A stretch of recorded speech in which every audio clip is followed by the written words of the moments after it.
Llegamos al final del estudio del libro de Josué y hoy vamos a estar analizando en esta primera parte el famoso llamado que Josué le hace al pueblo de Israel, donde les pide que escojan hoy a quién servir, a los dioses que sus padres sirvieron o al Dios de Israel, pero que él y su casa servirán a Jehová.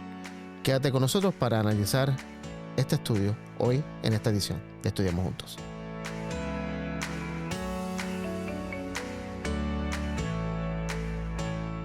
Bienvenidos a otra edición de Estudiamos Juntos. Esta es la última del año 2025. Te agradecemos por haber estado con nosotros este año. Si empezaste desde enero, gracias. Si empezaste el mes pasado o la semana pasada, gracias.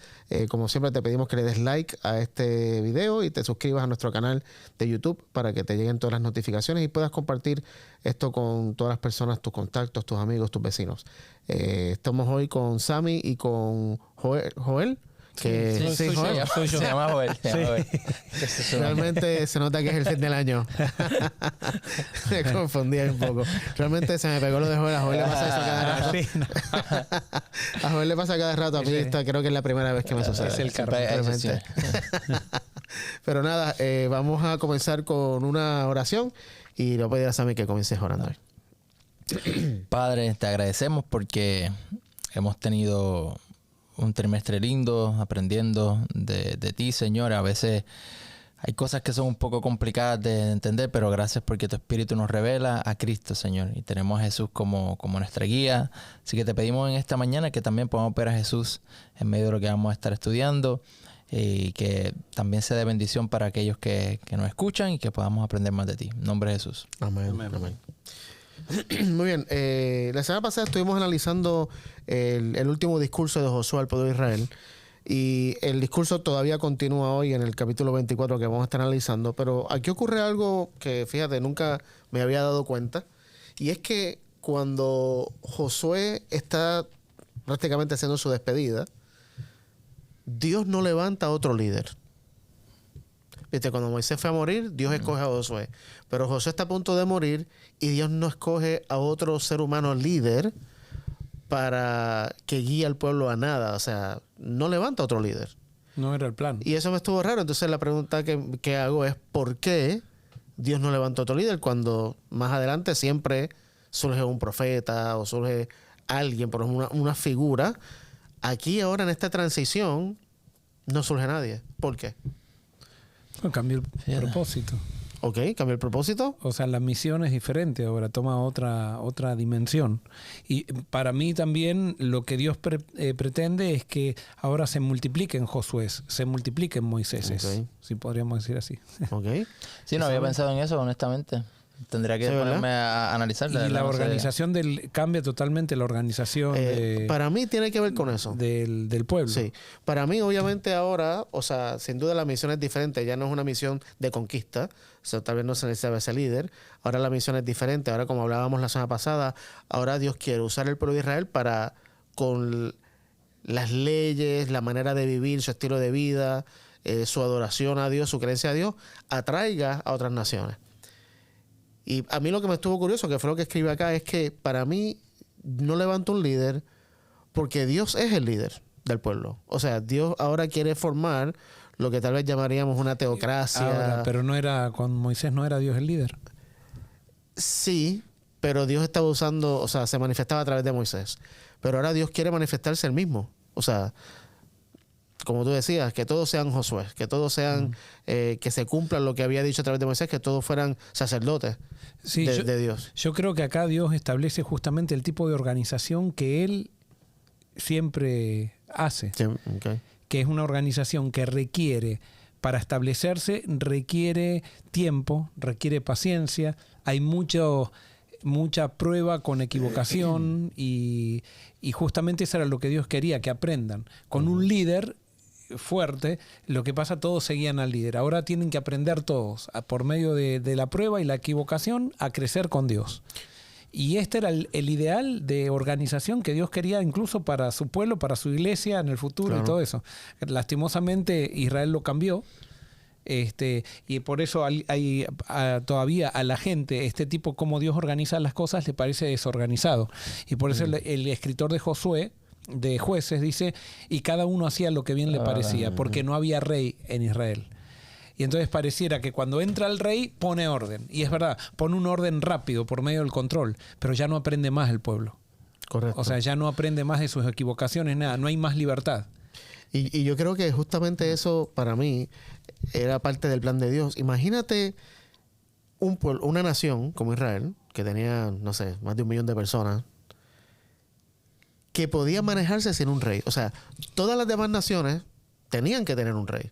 Pero está este grupo de personas que conquistó sin experiencia militar un montón de personas de naciones que tenían experiencia militar, y ahora esa gente no tiene ni rey, pero tienen influencia, prosperan, tienen un sistema incluso económico mejor, el sistema del jubileo, ¿viste? De descansar la tierra, que no sembraban un año entero, pero como quiera. O sea, eso era lo que Dios quería usar para llamar la atención a las otras naciones y decir, ¿qué está pasando en Israel? Esta gente es diferente a nosotros. Claro. O sea, tenían un Dios al que seguir. Entonces tenían el sistema, bueno, si podemos decir un sistema, bueno, no religioso, pero No, sí tenía un sistema religioso y de gobierno también. pero también era, ¿sabes? Tenía un sistema de adoración, quiero decir, como que tenían sus sacerdotes, bueno, tenían sí. el templo y todo, claro, ¿verdad? a mí esto es lo que este tema me fascina. No sabía que íbamos a tocar este tema. Me fascina porque realmente este es el ideal de la iglesia de Dios. O sea, vos fíjate, Dios crea las tribus y las tribus eran interdependientes. Cada tribu tenía su juez, cada tribu tenía su manera, y no era Son que propios líderes. no había una centralización. Había una sola cosa que centralizaba. Eran las fiestas que todos tenían que subir cada 3 años. Era el culto que lo centralizaba, pero era un culto incluso que no era dirigido desde el centro. Entonces Dios tenía algo que eran los levitas. Entonces los levitas eran los que tenían que, era la función de ellos de hacer que la gente busque al Dios que gobernaba. Era Dios el que gobernaba. Entonces, ¿qué pasa? Como eso es muy abstracto, porque no hay un poder central, ellos comenzaron a decir, cuando falta fe, cuando falta espiritualidad, la gente comienza a buscar algo a un ser humano, concreto, material, que es el reino, la monarquía. Entonces, ustedes fíjense, Israel comenzó muy bien, pero ¿cuál fue el problema de Israel? Que quería ser como las demás naciones, Sí, para mí. ¿por qué llegó a ese punto? Llegó a ese punto porque los levitas no cumplieron su función de llevar al pueblo a Dios. Los levitas comenzaron a trabajar por sus herencias, comenzaron a profesionalizarse, y cuando hubo un levita que cumplió la función, con solamente un levita que cumpla la función, nuevamente el pueblo se reorganizó y ese fue Samuel. Pero entonces cuando estaban en el clímax con Samuel, que estaban incluso ganando batallas porque Dios las ganaba, porque Dios mandaba tormentas, ya no tenían ellos que pelear ni nada, ellos dicen, queremos un rey para que vaya a luchar como las otras naciones, que vaya delante nuestro. Ellos querían ver a alguien. Y eso es lo mismo que pasa con la iglesia ahora. A la iglesia, cuando por ejemplo a alguien le decimos sistema orgánico, eso es desorganizado. No, eso de estar orando cada vez que tenés una cosa, eso está bien, funciona, pero es para los hermanitos, no para cuando nosotros estamos dirigiendo algo que maneja millones de dólares. Lo que se ve, lo que las demás organizaciones hacen, exacto. este plan de estratégico, todo. Exacto. Entonces, ahora lo mismo pasa exactamente lo mismo con la iglesia. Increíble. O sea, o la tratamos como una corporación o la tratamos como un movimiento. Y generalmente, en la mayoría de los casos del cristianismo, la tratamos como una corporación. O sea, queremos un rey, queremos ver, queremos que nos den un manual de procedimientos, no el Espíritu Santo. Y el problema de eso es que lo difícil de un movimiento orgánico, de esto así, es que tienes que tú buscar de Dios. Que si no funciona. Si tú tienes que buscar de Dios. Y es lo más rico y es lo que hace que realmente crezca, porque entonces eso implica que cada persona tiene que buscar la presencia del Espíritu Santo. Cuando hay un líder o hay algo que está sucediendo, ya entonces es fácil porque dependo de lo que esa persona me dé. Y él es el que tiene que estar con Dios. Y entonces yo vengo a recibir de lo que él me dé.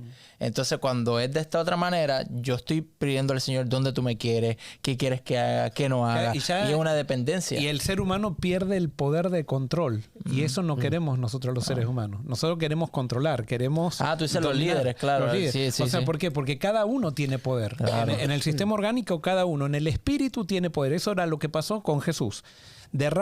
Cuando Jesús se va... Jesús reparte el poder. En cambio, las corporaciones lo centralizan al poder. O sea, lo jerarquizan. En cambio, en los movimientos el poder se reparte. Y al ser humano no le gusta compartir el poder. Para nada. No le gusta. Y yo creo que el engaño más grande en el que Satanás nos puede tener a nosotros como cristianos es tener una apariencia de que somos esta nación diferente. O sea, usando el ejemplo de Israel. Sí, tenemos un Dios diferente y tenemos una realidad diferente, pero en la realidad operamos como todas las demás naciones. No sé si me hago entender lo que estoy diciendo. O sea, el corazón de ellos estaba... O sea, es una apariencia de, por decir tal vez algo más moderno, una apariencia de religiosidad, una apariencia de que estoy unido a Dios, una apariencia de que, no, yo consulto a Dios y yo oramos cuando hay problemas y todo, pero en la realidad operamos como el mundo opera. Tenían un Dios en el concepto más avanzado. O sea, por ejemplo, Israel tenía un Dios más avanzado porque Israel no necesitaba ir a un templo para encontrarse con Dios. En cambio, todos los paganos tenían que ir a un templo para encontrarse con sus dioses. Israel no tenía que llevar a Dios, al Dios a la casa, ni no. Israel decía, nosotros tenemos un Dios que está en todos lados. Israel no era una estatua. El rey era algo que no se podía explicar porque era un Dios que estaba en todos lados, pero era un Dios personal al cual le podían decir yo te amo, el Dios me amaba. Se podían comunicar con los dioses, no era a través de los sacerdotes que se comunicaban con los dioses. Esas eran todas diferencias con los paganos. Sin embargo, a pesar de que tenían esas diferencias conceptualmente, comenzaron a manejarse de la misma manera que las naciones paganas. Yo creo que ahí es que está, que el corazón no estaba cambiado. Cuando tu corazón no hay un cambio interior. Correcto. Y tus deseos no cambian, tú vas a seguir... Son materialistas. Exactamente. Necesitas un Dios que lo controles. O sea, un Dios...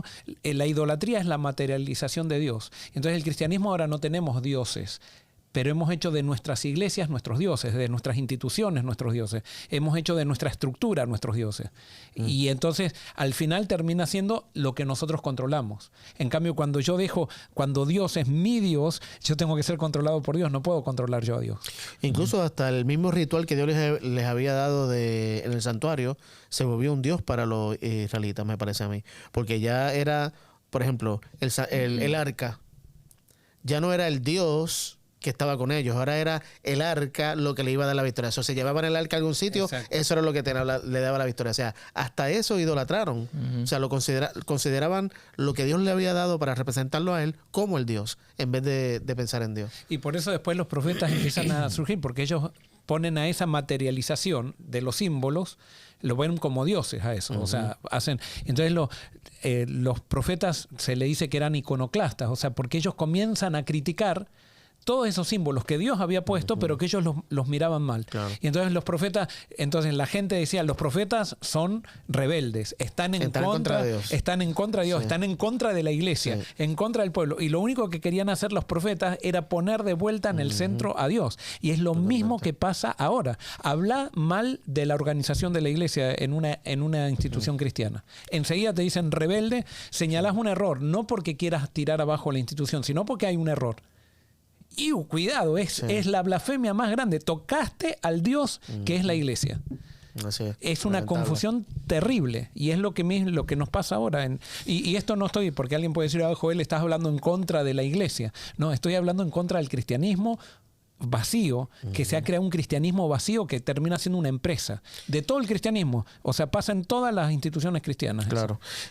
No, perdón. No, y no es tirar abajo la institución cristiana, sino es volver a recordarle cuáles son los principios en los cuales tenemos que movernos. Y yo creo que ha sido un círculo vicioso, ¿no? O sea, la historia se repite. Lo mismo que hizo Israel en esta época, en algún momento el pueblo de Israel lo volvió a hacer en la época de Jesús, los cristianos en la época medieval, y ahora, o sea, se ha repetido. Siempre ha surgido este movimiento, si pudiéramos usar esa palabra, de personas que un movimiento orgánico. Correcto, que quieren volver a traer la sencillez del evangelio y a levantar a Dios. Pero por alguna razón vuelve y cae. Para mí, ¿cuál es la razón? Es el hecho de que cuando se levanta ese movimiento orgánico, Dios lo bendice. Y cuando Dios lo bendice, empezamos a aferrarnos a las bendiciones que Dios nos dio en vez de quedarnos con el Dios de las bendiciones. Y entonces, por no perder las bendiciones que Dios nos dio, dejamos a Dios. Justamente lo que Israel hizo. Exacto. Entonces, y terminamos moviéndonos, como vos decías, como todas las naciones, con un discurso Exacto. muy nuestro, Claro. muy santo el discurso, pero al final nos movemos igual. Igualito. Llegan las juntas políticas como los políticos del mundo, llegan los negocios que tenemos que hacer, nos manejamos de la misma manera que se manejan los negocios del mundo, pero siempre poniendo a Dios en la boca, diciendo somos el pueblo escogido, y al final nos estamos apartando de Dios. Sí, porque el corazón no hay un ¿cómo es? Regeneramiento del corazón. Del corazón. Y justamente vamos a hablar un poquito acerca de eso más adelante, porque en este llamado que Dios le hace al pueblo a que escojan hoy a quién servir, hay algo que tiene que ver con eso. Pero vamos a Josué 24 y vamos a leer el versículo número 1 rapidito. Josué reunió en Siquem a todas las tribus de Israel, llamó a los ancianos de Israel, a los jefes de tribu y a los jueces y oficiales, y todos se presentaron ante Dios. Pues para mí, Dios no levantó a alguien en especial porque ya se habían designado. Fíjate cómo los describe aquí. Los ancianos, los líderes, los jueces y los oficiales. O sea, ya estaba estaban. todo el sistema funcionando. No tenía que haber una persona. Cada grupo tenía su función, que como decía Joel, interdependiente. O sea, cada tribu tenía todo, pero a la misma vez todos eran todos. No sé si eso hace sentido. Sí, esa es la interdependencia. Claro, o sea, exacto. todos aportaban, Correcto. pero cada uno se autogobernaba dentro Exacto. de los principios que había establecido Moisés, que Dios había establecido a través de Moisés. Y los principios que todas las tribus seguían también. Y O sea, entonces no- lo que los unía era el culto 3 veces por año, esas fiestas que estaban, todos los varones tenían que subir y todos los que no quisieran, que quisieran subir, podían subir, y eso era lo que los unía. Correcto. Bueno, entonces dice acá que los reúne en Siquem, o sea, ya esta es la última. Y Siquem es un lugar que tiene mucho significado. ¿Por qué? Porque en Siquem, cuando Dios le hace el llamado a Abraham en Génesis 12, que salga de Aram, o sea, de Ur, Abraham sale y donde primero hace su tienda, o sea, su campamento, después que sale, es justamente Siquem y ahí hace el primer altar a Dios. O sea, Siquem tiene una significancia grande en Deuteronomio, y esto lo discutimos en algunas lecciones anteriores. No sé si recuerdan cuando Josué, no sé si fue en medio de una de las batallas o antes, reúne al pueblo y pone un grupo en el monte Gilgal y en el monte, ¿cómo se llamaba el otro? Ebal. Sí. Y entonces un monte era el monte de la bendición y el otro monte de la maldición. Y en el medio de esos dos montes estaba Siquem.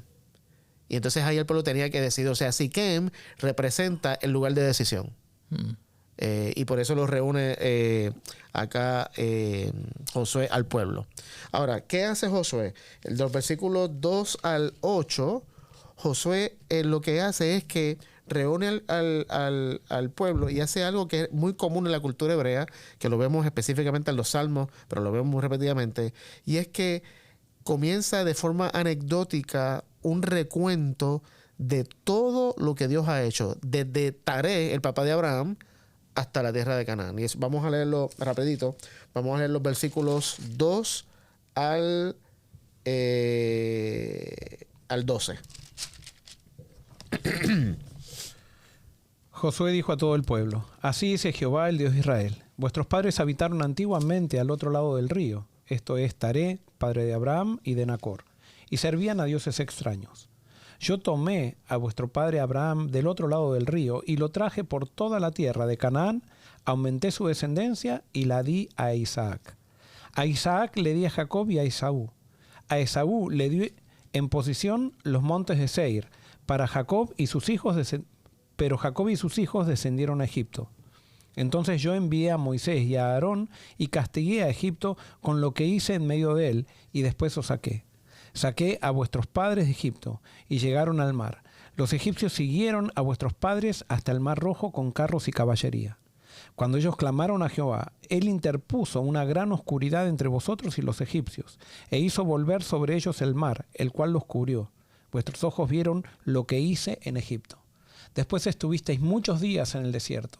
Yo os introduje en la tierra de los amorreos que habitaban al otro lado del Jordán, los cuales pelearon contra vosotros, pero yo los entregué en vuestras manos. Ocupaste su tierra, porque yo los exterminé de delante de vosotros. Después se levantó Balac, hijo de Zippor, rey de los moabitas, a pelear contra Israel, y mandó a llamar a Balaam, hijo de Beor, para que os maldijera. Pero yo no quise escuchar a Balaam, por lo cual os bendijo repetidamente y os libré de sus manos. Pasasteis el Jordán y llegasteis a Jericó.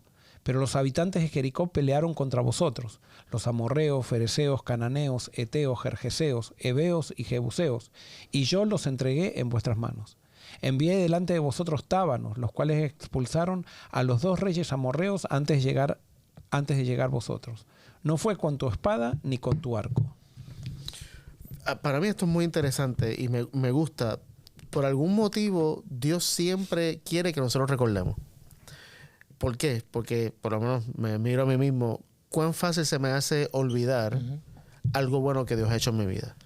La psicología dice que siempre se nos hace más fácil recordar las cosas malas que las cosas buenas.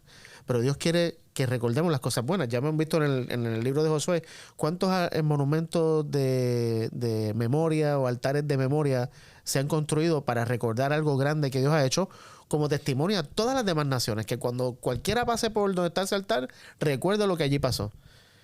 Y cuando Josué comienza esta descripción, ¿cuál es el objetivo de lo que Josué está tratando de hacer aquí? A mi criterio, el objetivo es recordarle al pueblo de Israel que ellos no hicieron absolutamente nada. Fue Dios.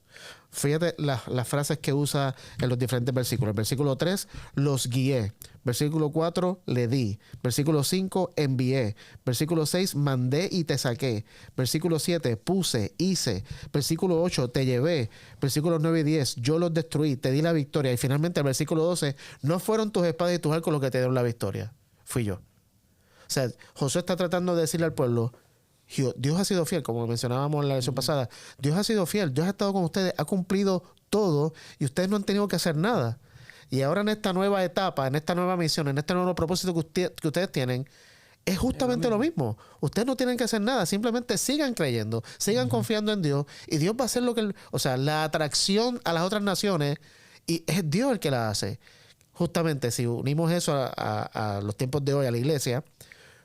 Nosotros a veces pensamos que somos nosotros los que tenemos que, o que es nuestro esfuerzo el que va a lograr que otros conozcan de Dios. Cuando la Biblia nos enseña que es el Espíritu. No soy yo. El Espíritu es el que se está moviendo.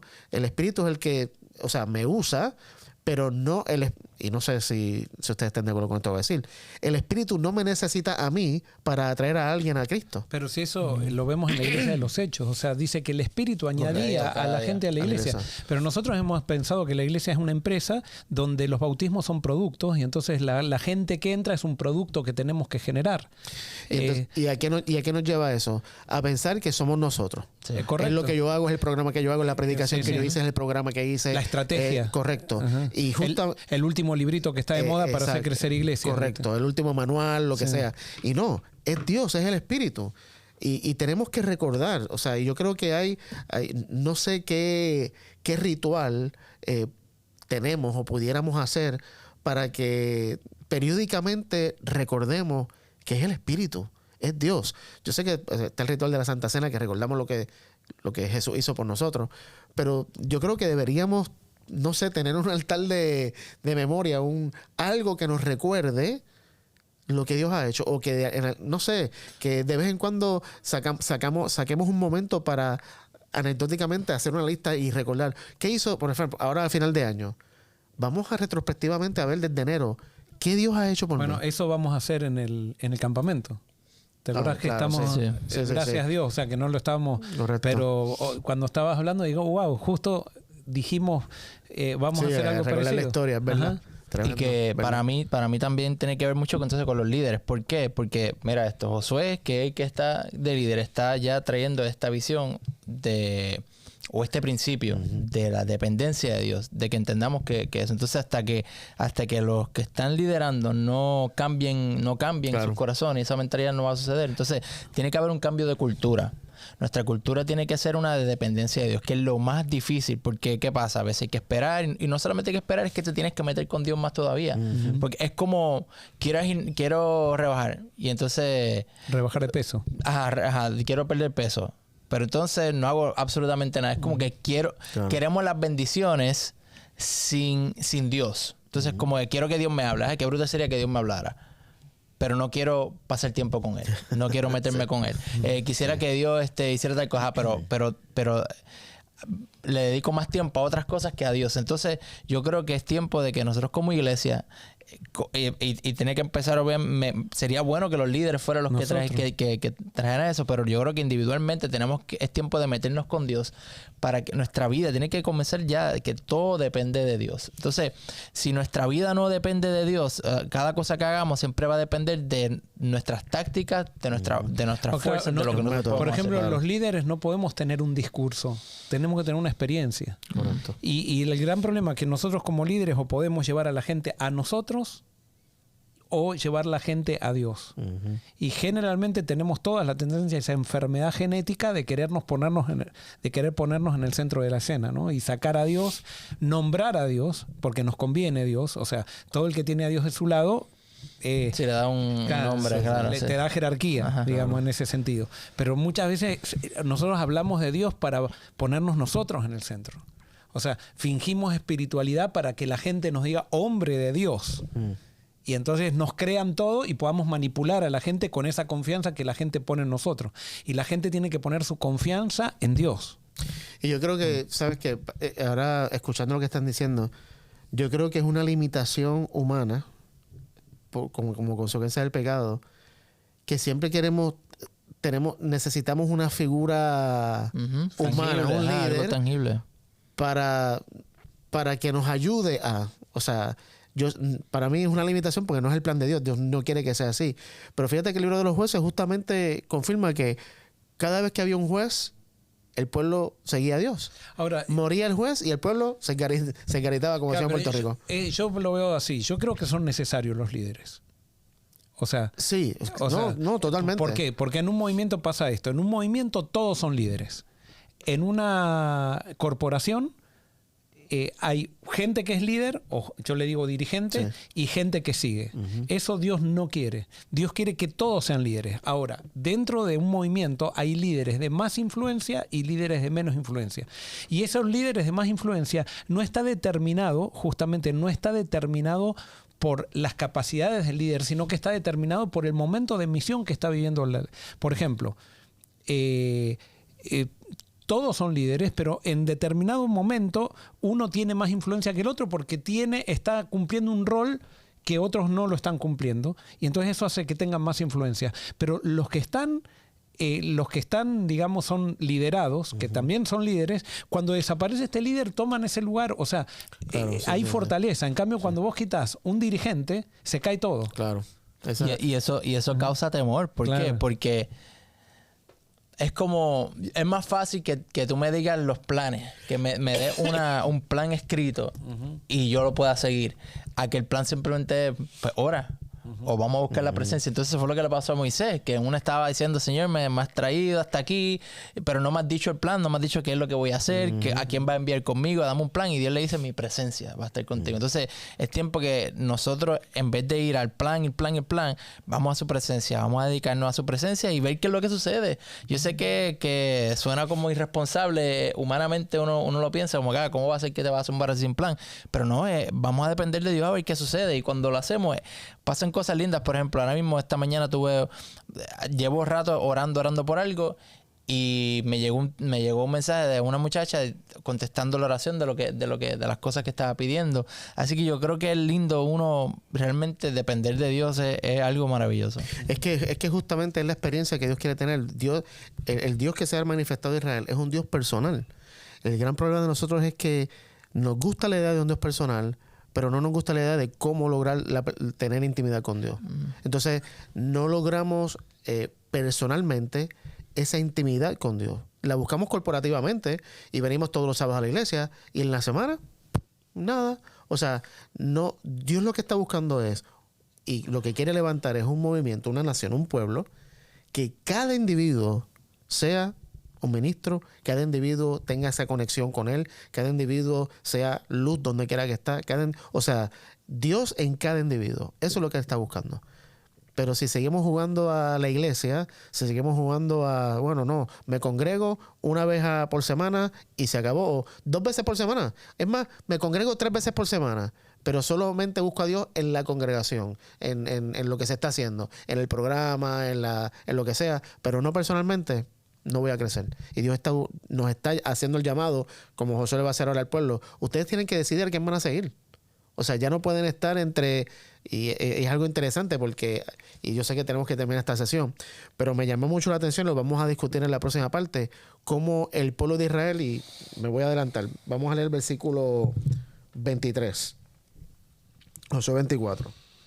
Y más adelante en la próxima parte vamos a abundar más en esto. Pero mira lo que dice Josué en el versículo 23, que lo lee. Quitad pues ahora los dioses ajenos que están entre vosotros e inclinad vuestro corazón a Jehová, Dios de Israel. O sea, Israel, durante todo este momento de la conquista, todavía tenía ídolos. Sí, sí. Todavía tenía ídolos. Y Josué le dice, no, es que ustedes tienen... Y para mí esto lo que habla es cómo es Dios, mano. Y por eso conquistaban con los métodos que conquistaban. Totalmente. Porque los ídolos que tenían, O sea, eran correcto. violentos. No podían lograr la conquista como Dios la quería porque todavía estaban con ídolos. Está brutal, hermano. Y Dios como quiera fue fiel y dio la tierra. Y Josué le dice, ok, pero ya. O sea, ¿hasta cuándo? Y por eso dice, ¿ya? ¿Hasta cuándo? Hoy tienen que decidir. Wow. Tienen que dejar, o sea, ¿a quién van a seguir? Y yo creo que ese es el llamado que Dios nos está haciendo a nosotros hoy. Y yo creo que lo que les atraía de los ídolos era que los veían. Claro. A Dios parecía que era un concepto. Había que buscarlo y había que experimentarlo. Y la gente es mejor agarrar un Dios y meterlo dentro de tu caseta. Claro, aparte de que imagínate lo sencillo que es, o sea, yo tengo una relación con Dios, cuando ellos iban a estas ciudades y atacaban y conquistaban, yo no quiero imaginarme las estatuas que habían de oro, los altares que habían, algo tan llamativo. Era atractivo. Claro, era tan atractivo. Y decían, no, pero, o sea, ¿por qué Dios no puede ser así? Y ahí está la gran tentación, es que hacer a Dios como lo que nosotros hemos creado. Y es lo común también porque las estrategias que ellos utilizan o los principios de esos dioses son cómodos para el pecador. Seguir es totalmente esa conveniente manipulación. para mí. Es que, Totalmente ajá. conveniente. Pero bueno, tenemos que terminar aquí la discusión. El punto es que Dios está buscando y te está haciendo un llamado para que hoy tú decidas a quién vas a servir. Y fíjate que la fidelidad de Dios, como hablábamos la semana pasada, no depende de tu fidelidad. Dios siempre va a ser fiel contigo. La historia de Israel es un vivo ejemplo de eso. Y por eso Dios te pide, confía en mí, cree en mí. Recuerda lo que yo he hecho por ti. Recuerda cómo me he manifestado. Recuerda cómo me he revelado a ti. Y no dudes de que yo estoy contigo siempre. Te esperamos la próxima semana. Que Dios te bendiga.